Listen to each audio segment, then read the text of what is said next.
Hello and welcome to the revision short for property income. बड़ा simple सा topic. The first thing, अगर question कुछ ना बोले तो प्रॉपर्टी इनकम आपको कैलकुलेट करनी है कैश बेसिस पे। लेकिन क्या अक्रूवल बेसिस पे भी प्रॉपर्टी इनकम कैलकुलेट हो सकती है? बिल्कुल हो सकती है।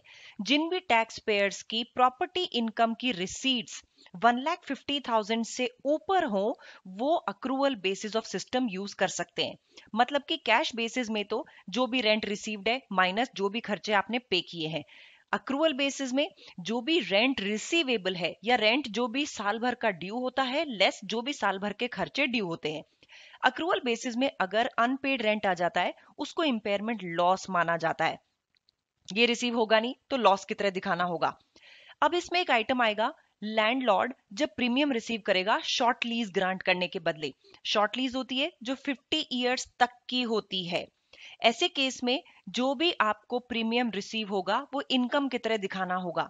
Premium into 51 minus N upon 50, ये फॉर्मूला हम यूज करेंगे, जिसमें ये जो एन होगा ये number of years of lease बताएगा।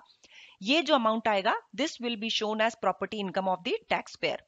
उसके बाद में आपका हेड आता है FHA, furnished holiday accommodation. FHA FHA यानी कि अगर आपकी प्रॉपर्टी एफएचए में क्वालिफाई करती है तो उसको एफएचए में क्वालिफाई करने के लिए कुछ कंडीशन सेटिस्फाई करनी है। पहली कंडीशन, ये फर्निश्ड होनी चाहिए, ये कमर्शियल लेटिंग होनी चाहिए यानी कि आपका इरादा इससे कमाई करने का होना चाहिए। तीसरा, ये जनरल पब्लिक को एटलीस्ट 210 डेज के लिए अवेलेबल होनी चाहिए किराए पे लेने के लिए। हम 210 डेज लोगों के लिए ऑफर करेंगे लेकिन उसमें से एटलीस्ट 105 डेज एक्चुअली लोग उसमें लेट आउट करके रहें भी। 105 में 105 डेज में लॉन्ग टर्म ऑक्यूपेशन नहीं लेना। लॉन्ग टर्म ऑक्यूपेशन क्या होता है? जब एक ही इंडिविजुअल को लगातार 31 डेज से ज्यादा के लिए आप घर देते हैं, लेट आउट करते हैं, that is a long term occupation. जो प्रॉपर्टी लॉन्ग टर्म ऑक्यूपेशन के लिए हम लेट आउट कर रहे हैं उसका लॉन्ग टर्म ऑक्यूपेशन 155 डेज से ज्यादा का नहीं होना चाहिए, तभी वो एफएचए कंसिडर की जाएगी।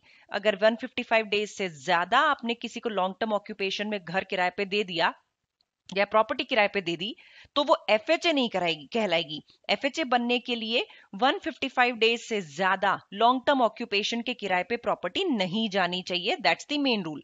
अब जब ये चारों पांचों कंडीशन सेटिस्फाई हो जाएंगी और पता चलेगा कि एक प्रॉपर्टी एफएचए है तो क्या इंपैक्ट आएगा। एफएचए के लिए फाइनेंस कॉस्ट फुली डिडक्टेबल होती है, बाकी घरों के लिए अभी आएगा। एफएचए के लिए अगर कोई भी फाइनेंस कॉस्ट इनकर की गई है यानी कि घर लोन लेके खरीदा गया है और इस लोन पे कोई इंटरेस्ट पे किया जा रहा है, दैट इज फाइनेंस कॉस्ट। पूरी की पूरी फाइनेंस कॉस्ट डिडक्टेबल है यानी कि रेंट रिसीवेबल या रेंट रिसीव्ड माइनस आपका फाइनेंस कॉस्ट, ये इसमें माइनस कर दिया जाएगा। देन अगर आप कैश बेसिस यूज करते हैं इसमें तो डिडक्शन अवेलेबल होगा प्लांट एंड मशीनरी का, फर्नीचर एंड फिटिंग्स का, यानी जो भी कैश में पे हुआ है उसका डिडक्शन आप ले लीजिए।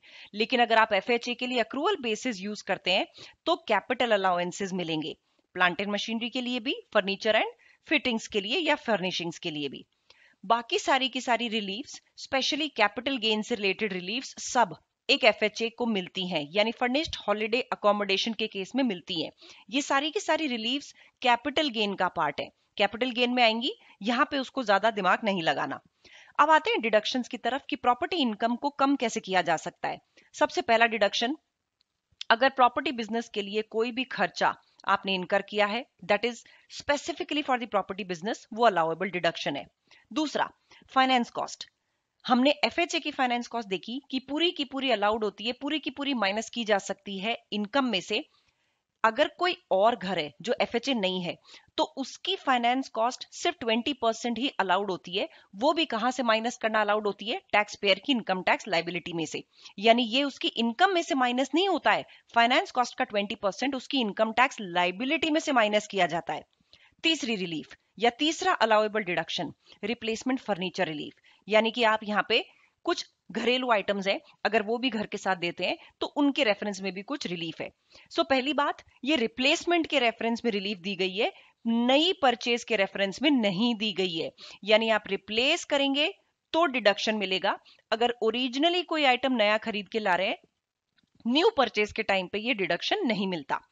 अच्छा, डिडक्शन है कितना, यानी अमाउंट ऑफ रिलीफ कितनी है, जो भी आपने कॉस्ट रिप्लेसमेंट पे इनकर करी माइनस पुराने वाले एसेट को बेचने से अगर कुछ भी मिला है वो आप उसमें से माइनस कर देंगे, यानी कि रिप्लेसमेंट करने पे नेट जेब से जो भी गया that is the amount of relief.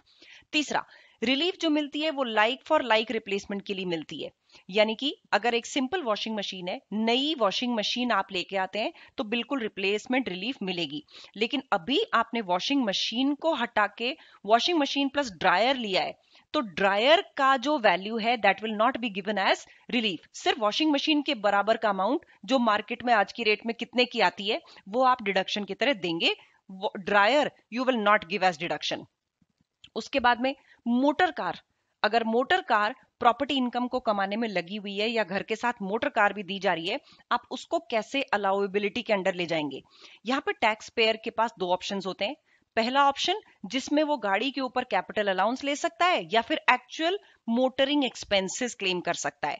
दूसरा ऑप्शन एचएमआरसी के एएमएपी के बेसिस पे अलाउंस क्लेम करना। दोनों में से एक टैक्स पेयर वही वाला चूज करेगा जिसमें अलाउंस ज्यादा आ रहा होगा। तो अगर उसके कैपिटल अलाउंस और एक्चुअल खर्चे ज्यादा हैं तो वो ऑप्शन 1 चूज करके मोटर कार के नाम पे प्रॉपर्टी इनकम में से डिडक्शन क्लेम कर लेगा। अगर उसका एएमएपी ज्यादा आ रहा है तो फिर वो एएमएपी वाले अमाउंट को एज डिडक्शन क्लेम कर लेगा फ्रॉम प्रॉपर्टी इनकम। लास्ट वाला आता है इसमें rent room relief. Rent room relief में दो केसेस हो सकते हैं। हो सकता है आपके एनुअल रिसीट्स, एक रूम किराए पे देने से एनुअल रिसीट्स 7500 पाउंड तक के ही है तो इसको टैक्स नहीं करना, that is exempt for tax.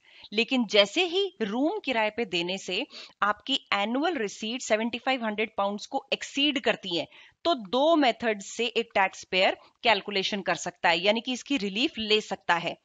पहला, वो अपनी रेंटल इनकम नॉर्मल ट्रीटमेंट से दिखाए रिसीव्ड के बेसिस पे, अगर कैश बेसिस यूज कर रहा है तो, रिसीवेबल अगर अक्रूवल बेसिस यूज कर रहा है तो, रेंट जो मिला माइनस खर्चे जो हुए वो या तो ये दिखा दे, या फिर दूसरा वो रेंट रूम रिलीफ लेके अपनी इनकम दिखाए, जो भी रेंटल इनकम हुई minus rent room relief 7500 direct minus कर दे। इन दोनों में से ये वाला अमाउंट ये उसकी इनकम में जुड़ जाएगा। ये इनकम जिस भी केस में दोनों में से कम आ रही होगी वो उसी को चूज करेगा। ध्यान से सुनना, इन दोनों मेथड्स में से जो भी इनकम ये वाली कम आ रही होगी टैक्स पेयर उसी मेथड को यूज करते हुए अपनी इनकम टैक्स रिटर्न फाइल करेगा।